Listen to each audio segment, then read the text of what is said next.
ছেলে মেয়ে পালিয়ে বিয়ে করছে, বাপ মার তো হুঁশ নাই।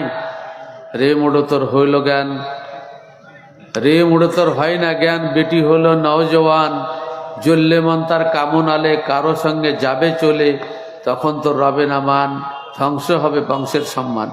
ইসমাইল সুজাপুরীর বই সৌভাগ্য সোপানের কথা লেখা আছে। ছেলে মেয়ে যদি পালিয়ে গিয়ে বিয়ে করে, ছেলের তো কোনো সমস্যা নাই, ছেলে তো নিজেই রাজা। আল্লাহ রাসূল বলছেন লা নিকাহা ইল্লা বিওয়ালিয়্যিন, অভিভাবকের অনুমতি ব্যতীত বিবাহ বৈধ নয়। সেই জন্য তারা যদি শরীয়ত মোতাবেক বিবাহ না করে, বাপের মেয়ের বাপের অনুমতি না থাকে, তাহলে সে বিবাহ বাতিল। আল্লাহ রাসূল বলছেন আইয়ুমা ইমরাআতিন নাকাহাত বিগাইরি ইজনি ওয়ালিয়্যিহা ফানিকাহুহা বাতিলুন বাতিলুন বাতিলুন। তিনবার বলছেন আল্লাহ রাসূল যে ওলির অনুমতি ব্যতীত যদি বিবাহ করে সে বিবাহ বাতিল বাতিল বাতিল। এখন বিবাহ করে নিয়েছে, পরে বাপ সম্মত হয়েছে, এতে বিবাহ হবে কিনা? না, হবে না, বিবাহ তো বাতিল হয়ে গেছে, বিবাহ সঙ্গে সঙ্গে বাতিল। সেজন্য বাপ পরে অনুমতি দিলে বিবাহ বৈধ হবে না। হ্যাঁ, নতুন করে বিবাহ পড়াতে হবে, সঙ্গে সঙ্গে মেয়েকে বাপের বাড়ি পাঠিয়ে দিতে হবে।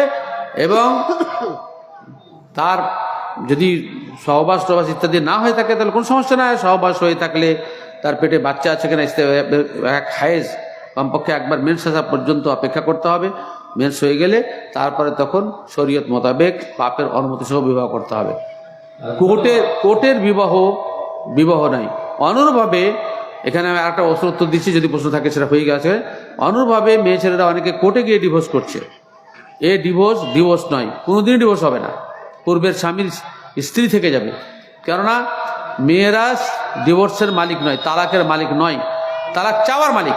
স্বামীর কাছে তালাক চাইতে হবে যে তোমার কাছে আমি থাকতে চাই না, আমাকে তালাক দাও। স্বামী যদি তালাক দেয়, স্ত্রীর চাওয়ার প্রেক্ষিতে যেহেতু এই তালাক হচ্ছে, সেজন্য এই তালাকের নাম হচ্ছে খোলা, অর্থাৎ বাঁধন আলগা করে দেওয়া।